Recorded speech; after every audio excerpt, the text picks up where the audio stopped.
आज आपण चमचमीत पुरी भाजी कशी बनवायची ते बघणार आहोत, ते सुद्धा कांदा किंवा लसूण न वापरता।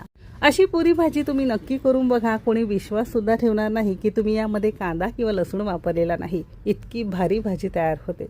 लवकर श्रावण मासाला सुरुवात होणार आहे आणि या श्रावणात अगदी महिनाभर जरी म्हणाल तर बऱ्याच ठिकाणी कांदा लसूण विरहित स्वयंपाक केला जातो। घरामध्ये खाण्यासाठी थोड्या प्रमाणात असेल किंवा समारंभासाठी जास्त प्रमाणात असेल, त्याचं प्रमाण कसं घ्यायचं ते सुद्धा सांगितलेलं आहे।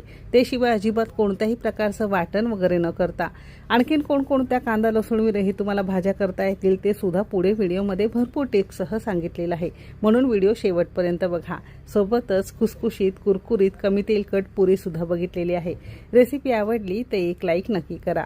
चला मग सुरुवात करूया। रेसिपीची सुरुवात कमी तेलकट खुसखुशीत गव्हाच्या पिठाची कणिक भिजवून करूया। म्हणजे असं हे कणिक सुरुवातीलाच भिजवून ठेवलं की तुम्हाला भाजी नंतर कुरकुरीत पुऱ्या करता येतील। त्यासाठी परातीमध्ये 2 कप दाबून आपण इथे गव्हाचं पीठ घेतलंय। दाबून घेतल्यामुळे वजन थोडं जास्त भरतं, म्हणजे साधारणतः 400 ग्राम आपण इथे रोजच्या वापरातलं गव्हाचं पीठ घेतलेलं आहे। तुम्ही अगदी वरचेवर घेत असाल तर साधारणतः 300 ग्राम भरेल। दाबून घेतल्यामुळे 400 ग्राम आहे।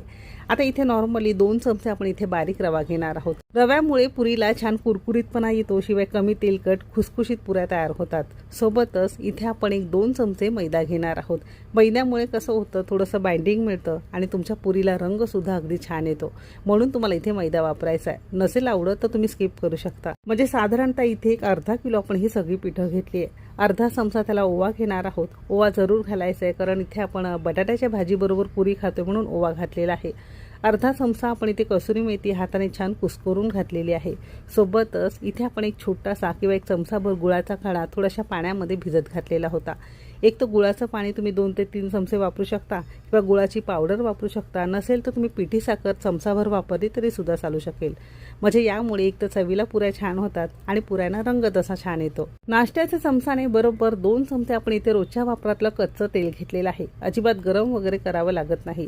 आता यामध्ये चवीपुरतं मीठ घेणार आहोत। आता ही सगळी जिन्नस हाताने 2 मिनिटं चांगली आपण सोडून घेणार आहोत, म्हणजे पिठाच्या प्रत्येक कणाकणाला हे सगळी जिन्नस लागली पाहिजे। याने पीठ तुमचं छान खुसखुशीत होतं आणि पुऱ्या त्याने तुमच्या छान खुसखुशीत आणि हलक्याशा कुरकुरीत होतात। तसं हे 2 मिनिटं आपण करून घेतलेलं आहे। आता सेम कपने अर्धा कप साधं पाणी घेतलेलं आहे। लागेल तसं थोडं थोडं पाणी घालायचं आहे आणि जमेल तसा घट्ट पिठाचा गोळा मळून घ्यायचा आहे। पीठ तुमचं पुरीसाठी जितकं घट्ट तितक्या कमी तेलकट कमी तेल शोषणाऱ्या पुऱ्या तयार होतात, इतकं लक्षात ठेवायचं आहे। बऱ्याच जणांना घट्ट पीठ म्हणजे नेमकं कसं असतं, जे पीठ मळताना तुम्हाला जोर लावावा लागतो असं तुम्हाला घट्ट पीठ करून घ्यायचं आहे। आता हे ताणून बघितलं की थोडीशी जाडी किंवा थोडं घट्टसरपणा याला दिसून येतो। असं घट्ट पीठ आपण मळून घेतलंय। झाकण लावून एक 10 मिनिटासाठी